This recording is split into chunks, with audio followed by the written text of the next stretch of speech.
হেই হেই হেই, একটা কি বলো তো, পুজো শুরু আসবে আসবে সেই আনন্দ, পুজো হচ্ছে সেই আনন্দ, পুজো শেষ হয়ে যাচ্ছে সেই দুঃখ, সবই একসাথে। এবার কে কোনটা মানে ভালো করে নেবে খারাপ নেবে সেটা জানি না, বাট আমার পুজোটা হচ্ছে সেটা আনন্দ হচ্ছে, কিন্তু শেষ হয়ে যাচ্ছে, আসবে আসবে সেটারও দুঃখ হচ্ছে। এবার আমি নিজে কি বলবো তোমাদের নিজেই জানি না। যদিও ঠিক আছে, ঠাকুরের এখন হোমটা স্টার্ট হচ্ছে, যদিও হোমের আগুনটা অনেকটাই উঠেছিল, বলে হোমের আগুন যত ওঠে ততই মঙ্গল।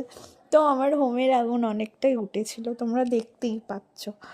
একটাই রাত হয়ে গেছিলো যদিও তখন, সেই জন্য অনেকেই বাড়ি চলে গেছিলো। এবার যেমন রিচুয়ালস থাকে আর কি পুজোর জন্য, মন্ত্র ফন্ত্র পড়া, তারপরেই ভুজ্জি দিতে হয় যেটা বাউন মশাইকে, সেইটা আমরা দুজন মিলে পুজোর থ্রুতে ভুজ্জি দিয়েছিলাম।